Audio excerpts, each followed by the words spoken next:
Hello, and welcome to the Soundscape Gaming Podcast, episode 28. I'm your host, Jake Burke, and joined, as always, by James St. Charles. James, how the Hello. hell are you? Doing fantastic. Wow, I'm excited wow. for the show. This idea for the show, I was like, ooh, Ooh. Jake, you got a clever idea every once in a while. Every so often, I get Yeah, one on the head, you're, I you're get you're it right. right. You're right at least once a day maybe. What, a wrong clock's right twice a day. Twice a day. That's It's not right the once a second. day. A broken clock, that's what it is. There it Yeah, is. And I am, a for wrong sure, clock. I'm a too. wrong clock. Because this is the 28th episode of the Sidescape Gaming Podcast, where every Monday morning a new episode goes live on YouTube.com, SoundCloud, and Spotify. Once a week, we sit down and Skype across 500 miles to talk about a gaming-related topic and what games we are currently playing. This week's topic is our Game of the Year so far. We are through the first half of the year. Let's talk about what we think Game of the Year is. And if you like the show, remember to subscribe, and every Friday, tune in for the Sidescape Game Report, where James and I break down the week's biggest stories in gaming. This week will be postponed, though, because Ubisoft Forward comes out on Friday, and it'd be not beneficial to not do the biggest thing in gaming that week. Yes. So, yeah. Now, James, I want to know, we talked 5 games. I want you to talk about your top 5 games. They don't have to be in order. I'll do number 5 though. Okay, what's your number 5 game? I guess you have it ordered. I want to know if it's your number 5 though. Okay, what's your number 5? This is before I say it, but this is a game I think I wanted to play with you, and I didn't expect it to be any good. I was just like, "Oh, hey, this game's coming out," and you were like, we'll see, let's play it." And we played it, and we loved it. That is Streets of Rage 4. Yes. What a fantastic game that came out this year. Out of I don't know, definitely wasn't expecting it. Like, kind of one of those things. Like, I was like, not my radar whatsoever. That's my favorite type of game, where it's like under the radar. These specific kind of indie game. I would say this is not quite indie because boom, it came out Game Pass. It's a known series. Everyone knows Streets of Rage, and this hit the nail on the head. Has that nostalgic beat 'em up feel. Well, and I what do think you it's yeah, I totally agree. It's not my number. It's not in my top 5, but it is my number 6 or whatever. It's my biggest honorable mention. And technically, one of my games is still in beta or early access, but it will be released this year. So by the end of the year, it will be one of my Game of the Years. Oh, I know what you're talking about. Yeah. I know exactly what it definitely deserves to be. Streets of Rage 4. I mean, I have no attachment to Streets of Rage at all. I've never played a Streets of Rage game. Didn't know any of the characters, and hopping into this, the art style, the direction, and then just the combat, once you start to get the flow of it, feels really fun. And I'm not good at fighting games, but this was fun to play and just mess around, especially playing co-op.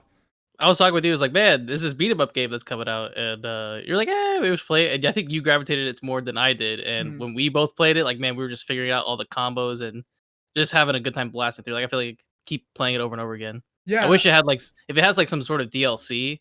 That's exactly what the game needs. Some more or some free mode, some score mode. It's just fun to beat up enemies. And I thought the replayability was really fun too. When we hopped back into it after beating it, get different characters. Yeah, we hop back in with especially the old characters. Yeah. Well, I love too. We beat the game and we're like, well, let's go back and play it. Let's just play another round. It was really fun. Yeah. It's a short game, but it's on Game Pass, and we are we are avid Game Pass fans here. And it is a great Switch game. If you got a Switch, this would be a perfect Switch game to just take on a plane ride. But I think it proved that you can do modern beat 'em ups. Beat 'em ups is a genre that can still be done well, and Streets of Rage, boom, perfect niche. I saw a great tweet from some games journalist, but basically the thought of the tweet was every franchise should have a beat 'em up, and I totally agree. I like that. Last of Us beat 'em up. Last of Us beat 'em up. You're fighting clickers and wolves. I mean, that was basically already.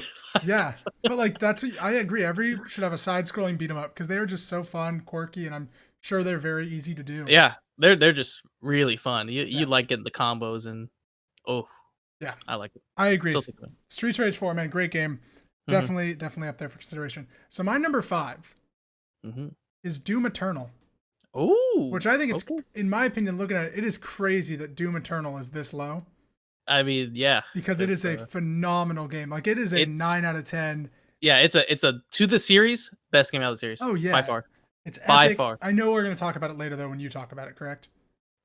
It's So I'm going to put a pin in it. That's my number 5, and I think I'll talk about why it's my number 5 when you bring it up later. Okay. Do you want me to go? Because my number four is Doom Eternal, so we're talking right now. All right, let's talk about some Doom Eternal. Baby. I was like, man, that was good. First off, Doom Eternal I think is so close to being a perfect shooter. There is one enemy that literally makes that game not perfect. We talked about it. We talked about over it a lot and over in again. our review. Yep. But the Marauder, just the inclusion of that enemy, like broke the flow for me. It's the antithesis to the game. Yeah. And it doesn't make any sense. It has no real playability with the environment and with the techniques that all the other enemies have. The enemies have like specific weaknesses. This one has such a particular weakness that is the most painful thing and slow progression to the, like, I don't know. I could just go. It actually, yeah, no, right, and it actually took me out of the game and like made me like, yes, okay, this would have been way better without this character. And it's like if it happened at that one boss fight, sure, fine, yeah, but it keeps coming. Yeah, and it kills your entire momentum for what this game is. But other than that, the positives in that game are extreme. I mean, it is. That's the one thing. Fluid. Can you imagine just one negative in the entire?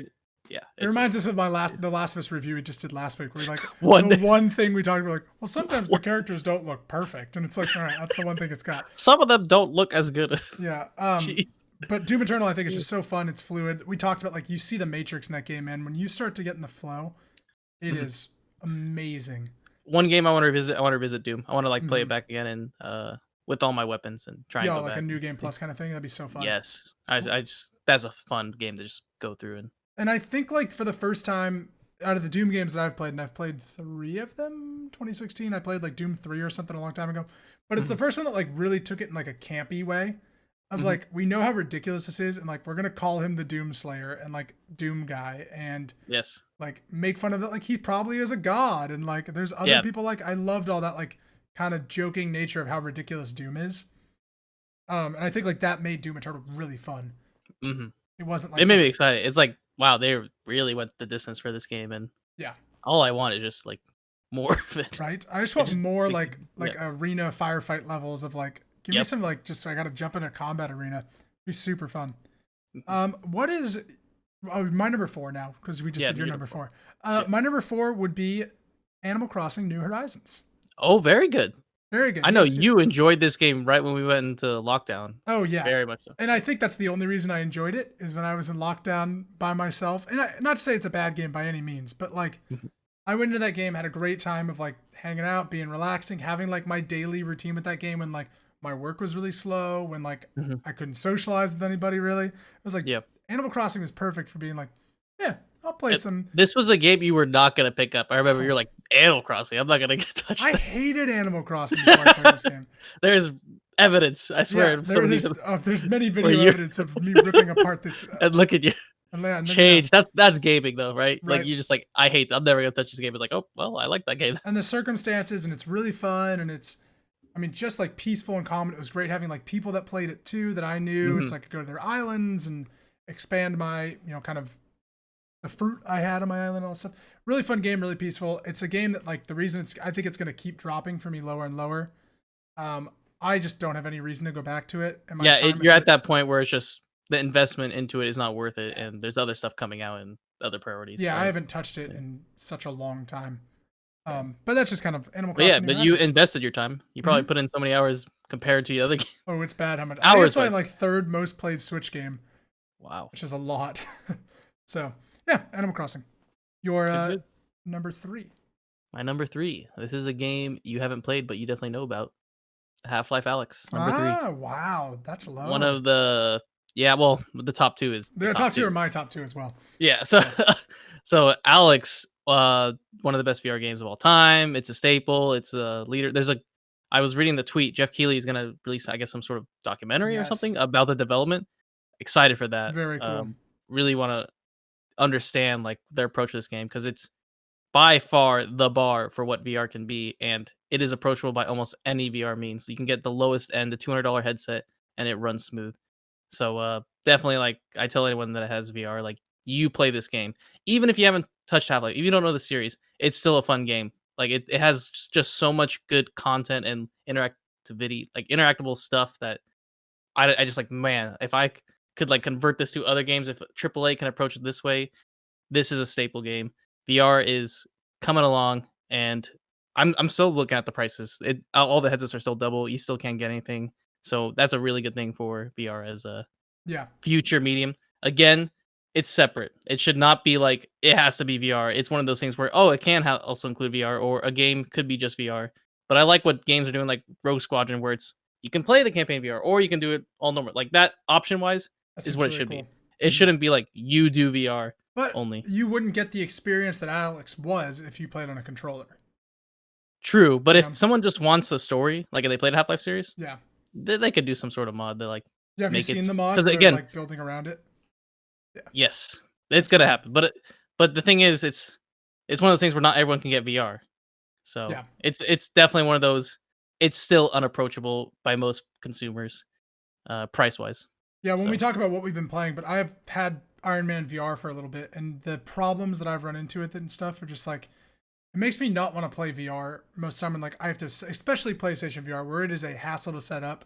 I mean, it's old. So Yeah. the new gen stuff. Once the new PSVR, because they are working on it, they have Mhm. knuckle controllers almost that I've seen patented.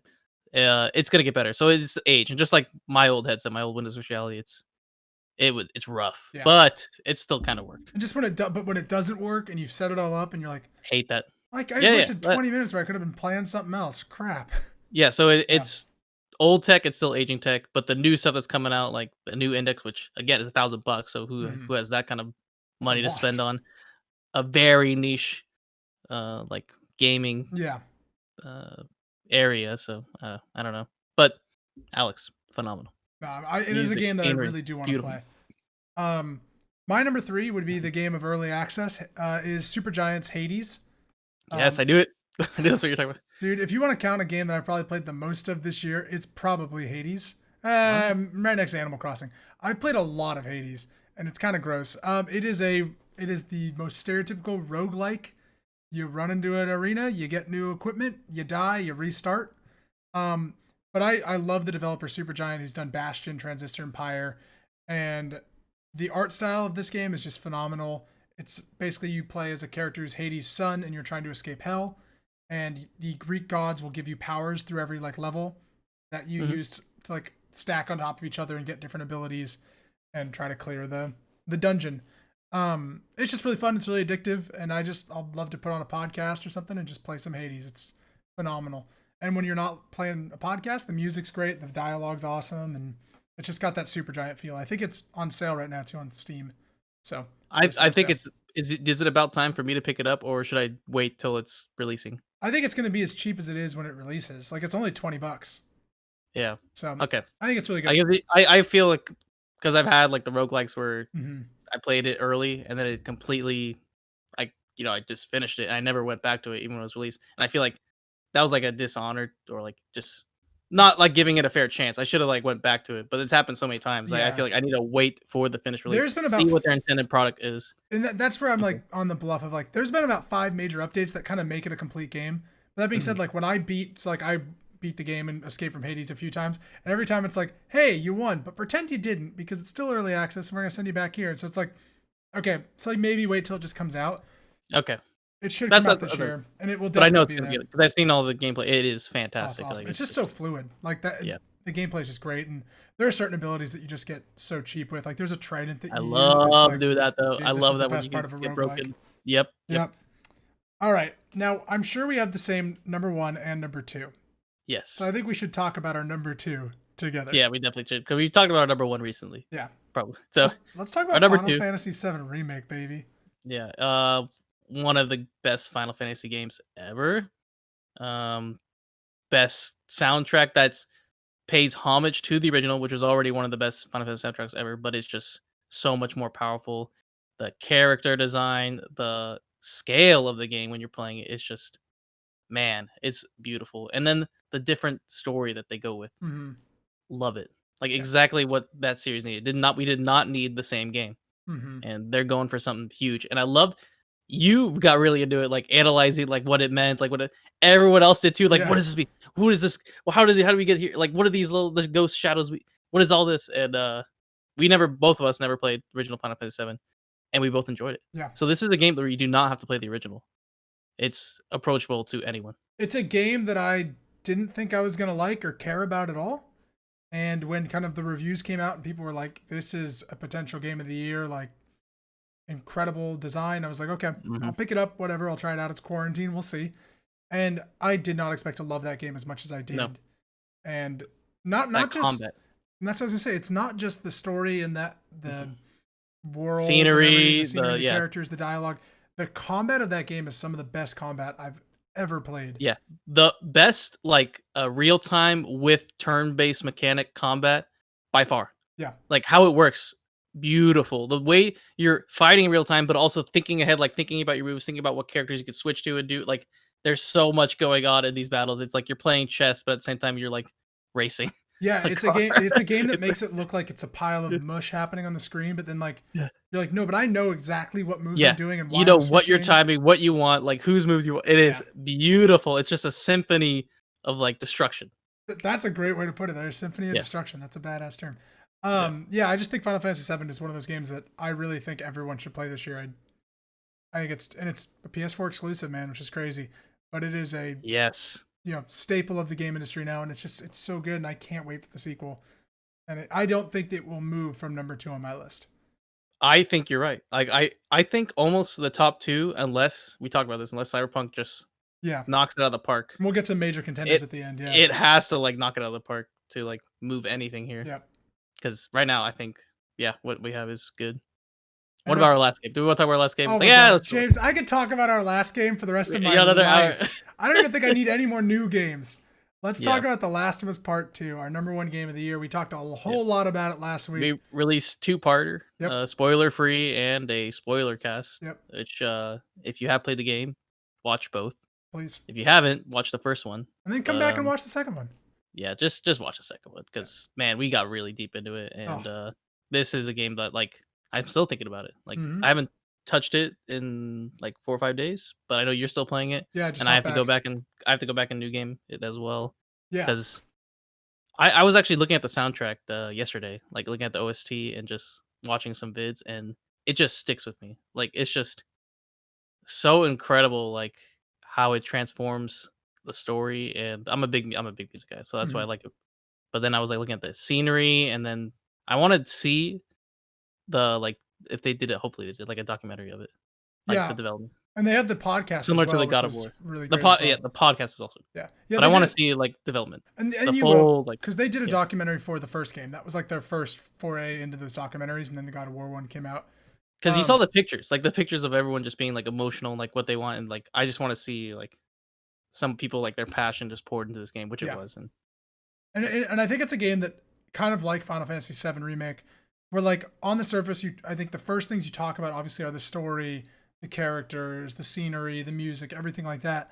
But the gameplay itself in that game is phenomenal, man. yeah, Like, it's again one of those. This is it. yeah, They did it. and like Just like the stealth of that game. Like I'm playing now on Survivor Plus, and holy crap balls, is it hard? But once you're in the flow of it, kind of like Final Fantasy VII, you're like, this just feels so good to play, Mhm. and like all the different play styles there are. It's Yeah, the things you want to do align, and that's what makes a good game. I feel like yeah, that when it allows you, the engine allows you to do what you want and think how like okay, how am I going to approach a situation? right.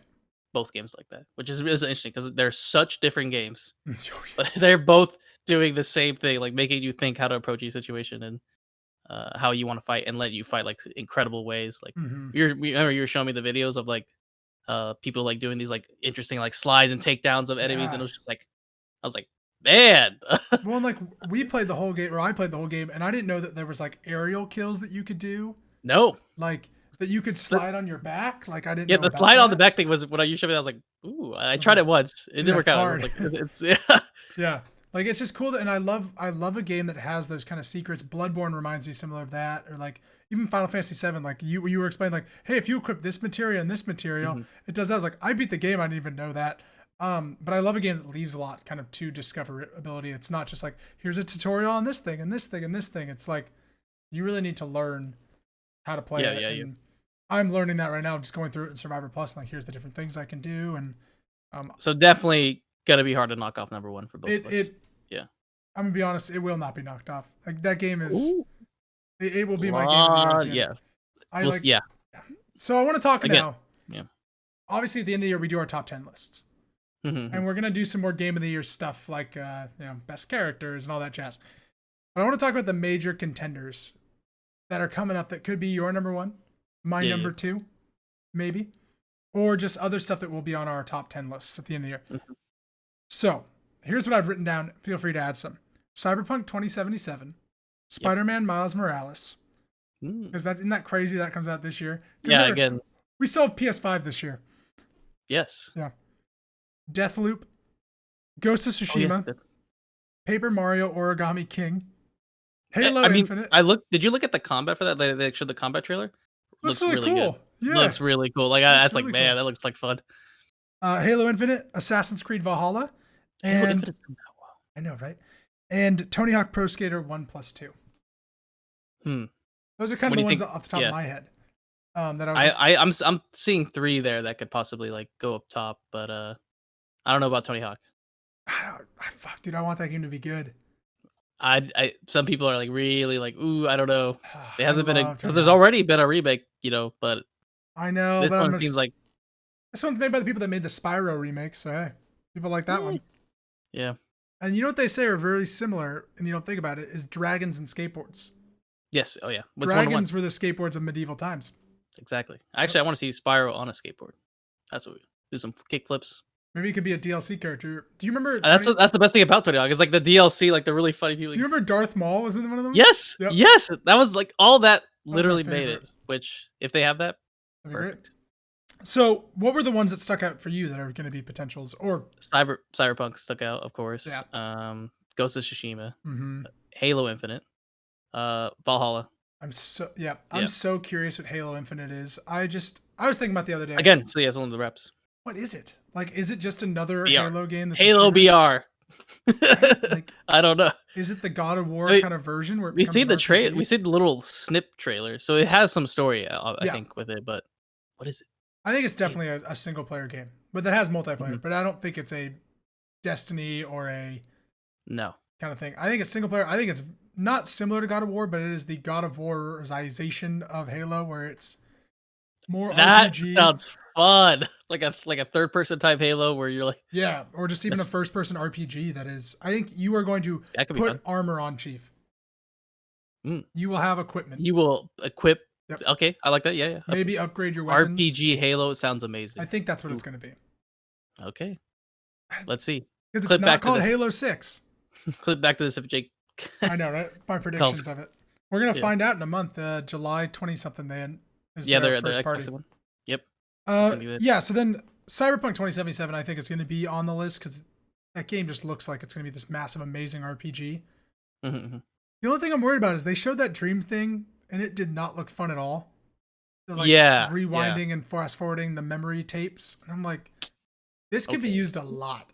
Yeah. Like I hated the Witcher puzzle thing where you had to like go in your senses and look for footprints. And yeah. You didn't like that? I liked it to an extent, and then I'd be like, I found 5 of the 6, and I can't find the 6th one, so I'm just running around tapping triangle. Yeah, looking around, trying to figure out. Yeah, and I hated that. So I don't know. I mean, it's gonna be great, but it's not. That's why I don't know if it's gonna be number 2 or 1 great. Mm-hmm. Game I'm very excited for that you didn't mention. I think Deathloop looks freaking awesome.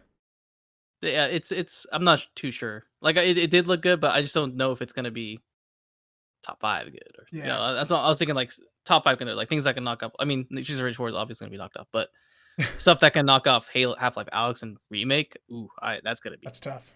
Which Cyberpunk hopefully definitely should, but should. Again, we'll see. That game's also just got a lot of hype going into it, and that's what worries me a little bit. That's the problem, I think, with that they have to match this hype, and that's tough. That's why they keep delaying it, so they can keep working on it. Because so they can super polish, because it's such a big. I mean, you heard like they scrapped certain things, like because it didn't work with So again, at least it's not like Dying Light 2. That's just like completely like almost done. This has nothing to do with Game of the Year talk. Did you see a DLC just released for Dying Light? Really? Yes, Dying Light. Oh no, the was it like Hellraiser or something? Yeah. It's like one of their other games in the game. Like it's not. Okay. I don't know if it has anything really to do with Dying Light, but yeah, that was DLC that was announced like a while ago. Okay, because I haven't played it. I don't know what like, it is. DLC's released for Dying Light, and I was like, hold on, the second one? It's like it's like a game within a game type thing. Bizarre. It's not bizarre. I'm curious about Spider-Man Miles Morales, how in-depth that experience is. Good. Looks great. I just don't want it to be an Uncharted Lost Legacy. Like, I thought it was a great Uncharted Lost Legacy was great, but I honestly forget about it all the time. Could be. And I hope that this is something special. And I hope it has to deal with the main story, like because it says it kind of does, but this is obviously a side story type game. Yeah. Yeah, I don't think we're gonna It could touch be on good. the Venom or anything. Um, Ghost of Tsushima looks freaking fantastic. That's I can't wait for that one Week away, because dude. I love Japanese history and I just mm. Are you gonna play it in black and white? Ooh, you can play black and white the whole Yeah, the game. entire game's in black and white and Japanese dialogue. I can't. I'll do Japanese dialogue, but I just need to see the colors. Yeah, I think if I really like it, I'll go back and play it in black and white. Yeah, And then AC interesting. Valhalla, I think, is an interesting game right now. Yes, I think it's in a completed state in terms of like what's been happening with it, but Mhm. like people wise, but it's ambitious and Yeah, yeah, I think it could has potential, I think so too. especially with their last game doing well. Oh yeah, Odyssey was The series fantastic. is back, yeah. Yeah, so those are kind of the games. Anything else that's on the horizon for you that you've been thinking about, Um, been percolating? trying to think. Not really. Nothing. Just I'm always looking out for those indie games that just pop up and Yeah. knock it out of the park. So Hey, we'll Crosscode see. comes out on Switch tomorrow. I'm very excited to play. And I played it and I love it, but I haven't finished it. It's one of those games that Mm. I just need to go back to. It's a really good. It's perfect for the Switch. Yeah. Like for what the game is, are you gonna play it? Oh yeah, I'm getting it tomorrow. You're gonna enjoy it. I can't wait. It's whoo, is it good? Yeah. Whew. Now, James, I want to know before we Mhm. wrap up this shebang, what games have you been playing? Only one game I would say like that's new. We Okay. still have to play Minecraft Dungeons. Like we keep pushing that off I after know I he's couldn't get still. it to work. Yeah. But I was talking to you about this game. It's in early access. It's called Satisfactory. Mm. Really this is I don't know if this is your type of game, but I talked with you. It was like a Minecraft Tekkit mod where Yep. you're just all you're doing is like building a factory and just mining resources on a planet and just optimizing the factory output. So it sounds boring, like you're just like building a factory, but at the same time, it's just like you're always thinking was like, okay, I need this to do this to do this, and it's a progression system. And then Hmm. once you progress, you get to the next level, and it's all about that. You're just trying to level up. The thing is, like once you get to a certain point, it's like takes hours to kind of like upgrade to the next big thing. It's like, oh, I want to boost my factory percentage by 20% to like increase output, and then what are you gonna do with the materials? And you can like have everything chained together, like mine the coal, use it to burn wood, and like get power, and then deliver that power to the machine. So it's this kind of like factory It's type like an game. assembly line simulator. Exactly, and there's a bunch of them. There's one called Factorio. There's Huh. one called like RimWorld. There's a bunch of these, but this one is the best looking. It Okay. looks fantastic. You're playing first person and going around, and the scale is huge, Yeah. and it's just a fun game if you like automation and you want to burn some time because you're burning a lot of time on this game Yeah. You just showed waiting me around. a video of it and it looked interesting. It did not look like my Yeah, type of game at all. But I don't think it's your type game, yeah. but definitely been ports of hours in that with some friends because it is a 4 player co-op. It's Very supposed to cool. go up to 15 players, but it's unstable at the moment, so we can only get 4 players working. Gotta love early access. Basically, yeah. Yeah. But it's everything else is there pretty good. Oh, nice. Mhm. Um, the only major new thing I've been playing that I haven't talked everybody's ear off about is Iron Man VR. Mhm. I've played about 2.5 hours maybe of it. About Okay. 2 sessions. I couldn't get it to work the other night in my living room, so I just gave up on it. Mm. Which I was very frustrated about. I just sat at a black screen with this headset on in my living room. I texted my roommate and I was like, "Hey, are you gonna be home tonight? Because if you are, like, you'll see me standing in the living room pretending to be Iron Man." Um, but I really haven't played a VR game that feels so like good to play. I guess like feels Because you're right. using PSVR. No, Yeah. but No, again, yeah, I just think that's it's the just way they designed this Iron Man game to like with these stupid little move wands that I have to use. But like the way that you fly, the way that you shoot, like you just feel like Iron Man. It feels like a little kid, and I'm laughing the whole time and like saying Tony Stark lines like to myself. Then the story itself is a little meh. Like I don't really care Mhm. for it. It's very like stereotypical Marvel Iron Man story kind of thing. Um, but I do enjoy it. I think it's really fun to play, and I'm very excited to continue it. And yeah. And then I've been playing a lot more Valorant because it's a game that I've never disliked a game so much that I enjoy playing. And Yes. I've been Nice. playing a lot of with a big group of people, so that's been entertaining. Very good. Very So good. yeah, and that All right. about does that. Ladies and gentlemen, thank you so much for watching episode 28 of the Sidescape Gaming Podcast. That's Approaching Jim. 30. We're approaching 30, man. Yep. That's a good number. That's a solid number. 70 away from 100. That's even more impressive. And we'll get there. By golly, we'll get there. Yep. Thank you so much, James, for joining me. We will see you all next week.